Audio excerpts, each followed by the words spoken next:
Hi hello friends, എല്ലാവർക്കും മഞ്ഞൾ വിരിഞ്ഞ പൂവിൻ്റെ ഇന്നത്തെ എപ്പിസോഡിൻ്റെ റിവ്യൂയിലേക്ക് സ്വാഗതം. അങ്ങനെ രാഗിണിക്ക് മഹേഷിൻ്റെ പോക്കറ്റിൽ നിന്ന് ആ ബില്ല് കിട്ടുക കേട്ടോ ചെയ്യുന്നു. ഉടനെ തന്നെ അലറി വിളിക്കുന്നുണ്ട് രാഗിണി. ഇതെന്താ, നിങ്ങളാണോ ഇപ്പോൾ മല്ലികയ്ക്ക് മരുന്ന് മേടിച്ച് കൊടുക്കുന്നതെന്ന് ചോദിക്കുക കേട്ടോ ചെയ്യുന്നത്. അല്ല എന്ന് പറയുക കേട്ടോ ചെയ്യുന്നത്. പിന്നെ ഈ ബില്ല് നിങ്ങളുടെ പോക്കറ്റിൽ എങ്ങനെ വന്നു എന്ന് ചോദിക്കുന്നു.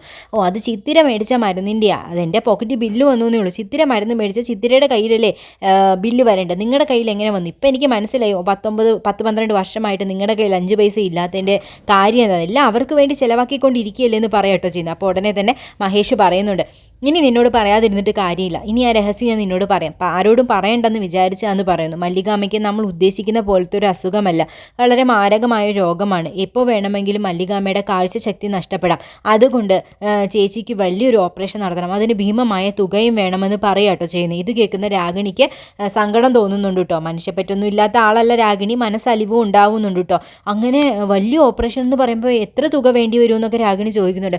വലിയ തുക തന്നെ വേണം, ഓപ്പറേഷൻ നടന്നില്ല എന്നുണ്ടെങ്കിൽ ചേച്ചിയുടെ കാഴ്ചശക്തി പൂർണ്ണമായിട്ട് നഷ്ടപ്പെടും. ഇതൊന്നും ചേച്ചിയെ ഞങ്ങൾ അറിയിച്ചിട്ടില്ല, അറിയിച്ചു കഴിഞ്ഞാൽ ചേച്ചി ഓപ്പറേഷൻ നിൽക്കത്തില്ല, അതാണ് കാരണമെന്ന് പറയട്ടെ ചെയ്യുന്നത്. അപ്പോൾ ഹരിയും പറയുന്നുണ്ട്, അതെ അച്ചമ്മയ്ക്ക് തീരെ വയ്യ അമ്മേ, അച്ചമ്മയുടെ കണ്ണിൻ്റെ കാഴ്ചശക്തി എപ്പോൾ വേണമെങ്കിലും നഷ്ടപ്പെടുമെന്നു. അയ്യോ, എന്നാൽ പിന്നെ എന്ത് ചെയ്യും, എന്തെങ്കിലും വഴിയുണ്ടോ അവർക്ക് ഓപ്പറേഷൻ നടത്താനായിട്ട്? ഹോസ്പിറ്റലുകാരോട് സംസാരിച്ച് കഴിഞ്ഞാൽ അവർ ചിലപ്പോൾ പൈസ വേണ്ടാന്ന് വെച്ചാലോ എന്നൊക്കെ രാഗിണി ചോദിക്കട്ടോ ചെയ്യുന്നത്. ഹോസ്പിറ്റലുകാരോട് സംസാരിച്ച് കഴിഞ്ഞാൽ എന്തെങ്കിലും പൈസയിൽ ഇളവ് വരുത്തും എന്നല്ലാതെ ഫ്രീ ആയിട്ടൊന്നും അവർ ചെയ്ത് കൊടുക്കില്ല. എത്രയും പെട്ടെന്ന് ഓപ്പറേഷൻ ചെയ്തില്ല എന്നുണ്ടെങ്കിൽ ചേച്ചിയുടെ കാഴ്ചശക്തി നഷ്ടപ്പെടുകയും ചെയ്യുമെന്ന് പറഞ്ഞു. ഇനി എന്ത് ചെയ്യും എന്ന് ചോദിക്കുക കേട്ടോ ചെയ്യുന്ന മഹേഷിൻ്റെ അടുക്ക രാഗിണി. എന്തെങ്കിലും ഒരു വഴി ദൈവം കാണിച്ചു തരാതിരിക്കില്ല എന്ന് പറയുന്നു. പ്രാർത്ഥിക്കുകയല്ലാതെ നമ്മുടെ മുമ്പിൽ വേറെ ഒരു മാർഗ്ഗവും ഇല്ല എന്ന് പറയുന്നു. അയ്യോ, കഷ്ടമായി പോയല്ലോ എന്ന് രാഗിണി പറയാട്ടോ ചെയ്യുന്നത്. എന്ത് ചെയ്യാനാ, ഇങ്ങനെ ഒരു വിധിയായി പോയി, എന്തായാലും നീ ഇതാരോടും പറയണ്ടെന്നൊക്കെ മഹേഷ് രാഗിണിയോട് പറയുന്നുണ്ട് കേട്ടോ. രാഗിണിക്ക് നല്ല വിഷമം തോന്നുന്നുണ്ട്. ഇനി പ്രാർത്ഥിക്കുക മാത്രമേ നമ്മുടെ മുമ്പിലുള്ള ഏക വഴിയെന്നും പറയുന്നുണ്ട് കേട്ടോ. അവർക്ക് സ്വത്തുക്കളൊന്നും ഇല്ലല്ലേ എന്ന് രാഗിണി ചോദിക്കുമ്പോഴത്തേക്കും ഒന്നുമില്ല, ഒരു തുണ്ട് ഭൂമി പോലുമില്ല, ഇല്ലെങ്കിൽ അങ്ങനെയെങ്കിലും നോക്കാമായിരുന്നു എന്നൊക്കെ മഹേഷ് പറയുന്നുണ്ട് കേട്ടോ. പിന്നീട് മല്ലികാമ്മയ്ക്ക് എന്തൊക്കെയോ സംശയം തോന്നുന്നുണ്ട്, തൻ്റെ കണ്ണിൻ്റെ കാഴ്ചശക്തി നഷ്ടപ്പെടുകയാണോ എന്നൊക്കെ ചിന്തിക്കാട്ടോ ചെയ്യുന്നത്. ഉടനെ തന്നെ മല്ലികാമ്മ ചിത്തിരയോട് പറയുന്നുണ്ട്, നമുക്ക് നാളെ ഒരു ഐ സ്പെഷ്യലിസ്റ്റിനെ കണ്ടാലോ എന്ന് ചോദിക്കുന്നു.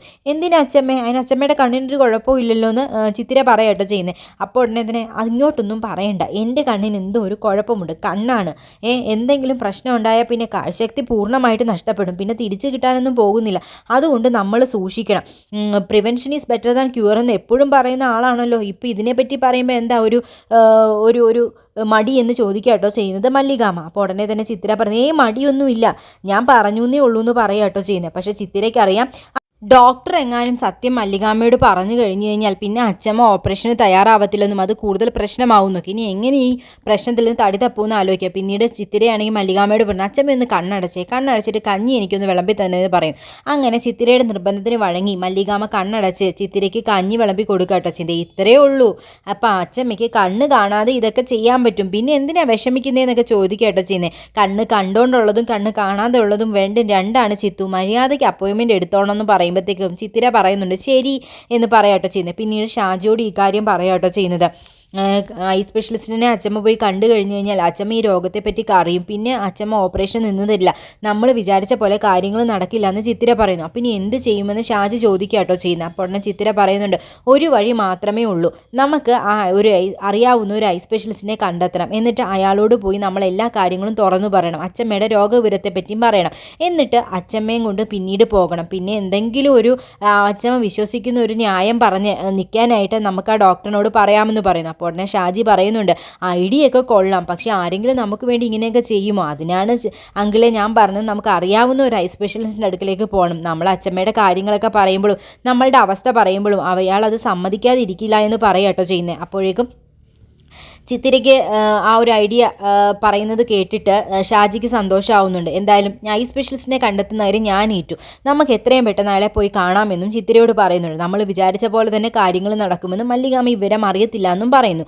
പിന്നീട് ഇവർ കണ്ടെത്തുന്ന ഐ സ്പെഷ്യലിസ്റ്റിൻ്റെ അടുക്കിലേക്ക് മല്ലികാമ്മയായിട്ട് വരുന്നു. അപ്പോൾ ആ ഡോക്ടർ ചോദിക്കുന്നുണ്ട്, എന്താ പ്രശ്നമെന്ന് ചോദിക്കുന്നു.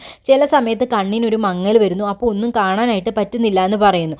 നമുക്കെന്നാൽ പരിശോധിച്ച് കളയാമെന്നും പറഞ്ഞുകൊണ്ട് ഒരു കണ്ണാടി എടുത്ത് മല്ലികാമ്മയുടെ കൊടുത്തിട്ട് അതൊക്കെ ആ ബോർഡിലുള്ളത് അതൊക്കെ വായിക്കാൻ പറയുന്നു. മല്ലികാമ ABCDP അങ്ങനെ കുറേ അക്ഷരങ്ങളൊക്കെയാണ് കേട്ടോ.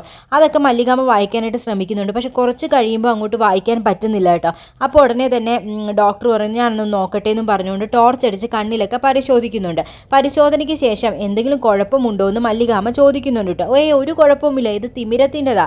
2 മാസം കഴിയുമ്പോൾ ഒരു ക്യാമ്പുണ്ട്, ആ ക്യാമ്പിൻ്റെ സമയത്ത് വന്നാൽ മതി, അപ്പം അങ്ങ് ഓപ്പറേഷൻ ചെയ്യാമെന്ന് പറയാട്ടോ ചെയ്യുന്നത്. ക്യാമ്പുണ്ടെന്നോ ഓപ്പറേഷനോ എന്നിങ്ങനെ മല്ലികാമ ചോദിച്ചു. തിമിരത്തിൻ്റെ ഓപ്പറേഷൻ അത് കഴിയുമ്പോൾ ഇതങ്ങ് മാറിക്കോളുമെന്ന് പറയാട്ടോ ചെയ്യുന്നത്. അപ്പോൾ ഉടനെ തന്നെ മല്ലികാമ പറഞ്ഞു ക്യാമ്പ് ഉണ്ടെന്നല്ലേ, ഓപ്പറേഷൻ, അപ്പോൾ വേറെ പ്രശ്നമൊന്നും ഇല്ല അല്ലേ എന്നിങ്ങനെ ചോദിക്കുന്നു. അപ്പോൾ തിമിരത്തിൻ്റെ തന്നെ ആണല്ലേ എന്ന് മല്ലികാമ ചോദിക്കുന്നു. പിന്നെ അല്ലാതെ വേറെ ഒരു പ്രശ്നവും ഇല്ലാന്നേ. അപ്പോൾ ഇതൊക്കെ ചിത്തിരയുടെ ഐഡിയ ആണ് കേട്ടോ. അപ്പോൾ ഇനി ഒരു ഓപ്പറേഷന് വേണ്ടിയിട്ട് മല്ലികാമയെ കൊണ്ടാക്കുമ്പോൾ മല്ലികാമ ചോദിക്കില്ല എന്തിൻ്റെ ഓപ്പറേഷനാണെന്ന്. അപ്പോൾ പറയണം തിമിരത്തിൻ്റെ ഓപ്പറേഷനാണെന്നും പറഞ്ഞ് ഹോസ്പിറ്റലിൽ അഡ്മിറ്റ് ചെയ്യുന്നതിനൊക്കെ വേണ്ടിയിട്ടാണ് ഇങ്ങനെ ഒരു കള്ളത്തരം പറയുന്നത്. പിന്നെ മല്ലികാമയെ പിടിച്ച് പുറത്ത് കൊണ്ടിരുത്തുന്നു. ഞാൻ ഇപ്പോൾ വരാമെന്നും ഇവിടെ നമ്പറൊക്കെ രജിസ്റ്റർ ചെയ്യട്ടെ, എന്നാലല്ലേ 2 മാസം കഴിയുമ്പോൾ വിളിക്കത്തുള്ളൂ എന്നൊക്കെ പറയുന്നു കേട്ടോ. എന്നിട്ട് ഡോക്ടറിനോട് വന്ന് നന്ദി പറയുന്നുണ്ട്. എത്രയും പെട്ടെന്ന് ഓപ്പറേഷൻ നടത്തണമെന്നും ഞാൻ അവരെ പരിശോധിച്ചപ്പോഴും എനിക്ക് കുറച്ച് സീരിയസ് ആയിട്ടാണ് തോന്നിയെന്നും പറയുന്നു. മോളല്ലാതെ മുതിർന്ന ആരും ഇല്ലേന്ന് ചോദിക്കുന്നുണ്ട് നിങ്ങൾക്ക്. അപ്പോൾ പറഞ്ഞില്ല, മോൾ അവരുടെ ആരാന്ന് ചോദിക്കുമ്പോൾ കൊച്ചുമോളാണെന്നും പറയാട്ടോ ചെയ്യുന്നത്. എങ്ങനെയെങ്കിലും അച്ചമ്മയുടെ ഓപ്പറേഷൻ നടത്തണം, അതിന് വേണ്ടി തന്നെയാണ് ഞാൻ പാടുപെടുന്നതെന്നും ഒക്കെ ചിത്തിര പറയുന്നത്. എല്ലാം നടക്കുമെന്ന് ഡോക്ടറും പറയാട്ടോ ചെയ്യുന്നത്. പിന്നീടാണ് മഹേഷിൻ്റെ മുമ്പിലേക്ക് ഒരു വഴി തെളിയുന്നത് കേട്ടോ. ഒരു അമ്മയും കൊണ്ട് അവരുടെ മകൾ ഓട്ടോയിൽ വന്ന് ഇറങ്ങുന്നു. അപ്പോൾ അമ്മയെ ഹോസ്പിറ്റലിൽ കൊണ്ടുപോയിട്ട് വന്നതാണ് കേട്ടോ. അവരെ അപ്പോൾ ആ മകൾ കൊണ്ടുപോയി കട്ടിലിൽ കൊണ്ടിരുത്തുന്നു. മരുന്നിൻ്റെയാണ് അമ്മയ്ക്ക് തലകറക്കം വന്നത്, വേറെ പ്രശ്നമൊന്നുമില്ല എന്നും പറയുന്നു. പിന്നീട് മഹേഷിന് പൈസ കൊടുത്ത് വിടാനായിട്ട്, ഓട്ടോയ്ക്ക് പൈസ കൊടുത്ത് വിടാനായിട്ട് ആ സ്ത്രീ വരുമ്പോൾ അവർ പറയുന്നുണ്ട് ആരെങ്കിലും ഒരാളെ കിട്ടുമോ, അമ്മയൊന്ന് നോക്കാൻ വേണ്ടിയിട്ടാണ്, എനിക്ക് ബാങ്കിലാണ് ജോലി, അപ്പോൾ എനിക്ക് മുഴുവൻ സമയം ഇവിടെ നിൽക്കാനായിട്ട് സാധിക്കില്ല, 9:30 തൊട്ട് 3:30 വരെ മതി എന്ന് പറയാം. അതെന്താ അങ്ങനെ പറഞ്ഞതെന്ന് ചോദിക്കുക കേട്ടോ ചിന്നെ. 9:30 തൊട്ട് 3:30 വരെ അല്ല, ഞാൻ ബാങ്കിൻ്റെ സോണൽ ഓഫീസിൽ നിന്ന് സാങ്ഷൻ എടുത്തിട്ടുണ്ട്, എനിക്ക് 3:30 വരെ എൻ്റെ അമ്മയുടെ അവസ്ഥ കണ്ടുകൊണ്ട് അവർ അനുവദിച്ചിട്ടുണ്ട്, അത് കഴിയുമ്പോൾ വീട്ടിൽ പോകാനും സമ്മതിച്ചിട്ടുണ്ടെന്ന് പറയാട്ടോ ചിന്നെ. അമ്മയും ബാങ്കിൽ തന്നെയായിരുന്നു, അതും ഒരു കാരണമാണ് ഇങ്ങനെയൊക്കെ സൗജന്യം തരാനായിട്ടെന്ന് പറയാട്ടോ ചിന്നെ. ആരെങ്കിലും ഒരാളെ കിട്ടിയിരുന്നെങ്കിൽ വലിയ ഉപകാരമായിരുന്നു. അപ്പോൾ ഉടനെ മഹേഷിന് ചിത്തിനെക്കുറിച്ച് ഓർമ്മ വരുന്നുണ്ട്. എന്താ ഇവിടെ ചെയ്യേണ്ട ജോലിയും ചോദിക്കുന്നു. പ്രത്യേകിച്ചൊന്നുമില്ല, അമ്മയ്ക്ക് സമയാസമയത്ത് മരുന്ന് കൊടുക്കണം, അമ്മയുടെ കൂടെ ഇരുന്ന് ചുമ്മാതെ സംസാരിക്കണം, നേരം പോകണം, അത്രയേ ഉള്ളൂ, വേറെ ഒന്നും ചെയ്യേണ്ടെന്ന് പറയാട്ടോ ചെയ്യുന്നത്. രാവിലത്തെ മരുന്നൊക്കെ ഞാൻ കൊടുത്തോളാം, ഉച്ചക്കലത്തെ മരുന്ന് മാത്രം കൊടുത്താൽ മതി എന്ന് പറഞ്ഞു. അപ്പോൾ മഹേഷ് ഇങ്ങനെ ആലോചിക്കുന്നു. എന്നിട്ട് ഉടനെ പറയുന്നു ഒരാളുണ്ട്, 7ാം ക്ലാസ്സിൽ പഠിക്കുന്ന ഒരു കുട്ടിയാണെന്ന് പറഞ്ഞു. കുട്ടിയോ, അപ്പോൾ അവൾക്ക് സ്കൂളിൽ പോകേണ്ടേന്ന് ചോദിക്കാട്ടോ ചെയ്യുന്ന ആ സ്ത്രീ. അപ്പോൾ ഉടനെ തന്നെ മഹേഷ് പറയുന്നത് അതൊക്കെ ഒരു കഥയാണ്, അത് ഞാൻ പിന്നീട് പറയാം, ഇപ്പോഴത്തെ സാഹചര്യം അങ്ങനെയായതുകൊണ്ട് ആ കുട്ടിക്ക് സ്കൂളിൽ പോകാൻ സാധിക്കില്ല എന്ന് പറയുന്നു.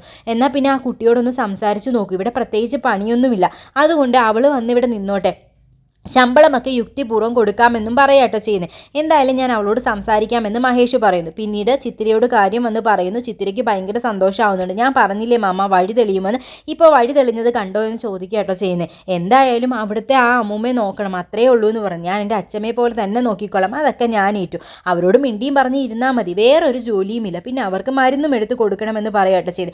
അതൊക്കെ ഞാൻ ചെയ്തോളാം, എന്തായാലും നല്ല ശമ്പളം കിട്ടുമായിരിക്കും അല്ലേ എന്ന് ചോദിക്കുമ്പോൾ കിട്ടും, നമ്മൾ പ്രതീക്ഷിക്കുന്നതിനെക്കാട്ടിയും കൂടുതൽ കിട്ടുമെന്ന് ഞാൻ വിചാരിക്കുന്നതെന്ന് മഹേഷ് പറയുന്നു. 20,000 രൂപ കിട്ടുമായിരിക്കുമല്ലേ എന്ന് ചിത്തിര ചോദിക്കട്ടോ ചെയ്തു. അത്രയൊന്നും കിട്ടുമെന്ന് എനിക്ക് തോന്നുന്നില്ല ചിത്തു, എന്നാലും നമുക്ക് നോക്കാമെന്ന് പറഞ്ഞു. 20,000 രൂപ കിട്ടുവാണെങ്കിൽ 5 മാസം കൊണ്ട് 1,00,000 രൂപയോ, എന്നാലും അത് മാത്രം പോരല്ലോ, ഇനിയും വേണമല്ലോ തുകയെന്ന് മഹേഷ് ചോദിക്കാട്ടോ ചെയ്തത്. എന്തെങ്കിലുമൊക്കെ വഴി തുറക്കും, ഈ വഴി തുറന്നതുപോലെ തന്നെ ഓട്ടോമാമ, അതുകൊണ്ട് അതോർത്ത് വിഷമിക്കേണ്ടെന്ന് പറയാട്ടോ ചെയ്യുന്നത്. അപ്പോൾ ഉടനെ മഹേഷ് പറയുന്നുണ്ട് എന്തായാലും നമുക്ക് നോക്കാം, വഴികൾ എന്തെങ്കിലും തുറന്നു വരാതിരിക്കില്ല, ഞാനല്ലെങ്കിൽ എന്തെങ്കിലും ഓവർ ടൈം ചെയ്താലോ എന്ന് ആലോചിക്കുന്നുണ്ട്, എന്നിട്ട് വേണം രാഗിണി ആൻറ്റി ചീത്ത വിളിക്കാനെന്ന് ചിത്തിര പറയട്ടോ ചെയ്യുന്നത്. അതൊന്നും വേണ്ട മാമ, നമുക്കുള്ള വഴി ദൈവമായിട്ട് തന്നെ തുറന്നു തരുമെന്ന് പറയുന്നു. അങ്ങനെ ചിത്തിരയ്ക്ക് പുതിയൊരു ജോലിയിൽ കയറാൻ അവസരം കിട്ടുക കേട്ടോ.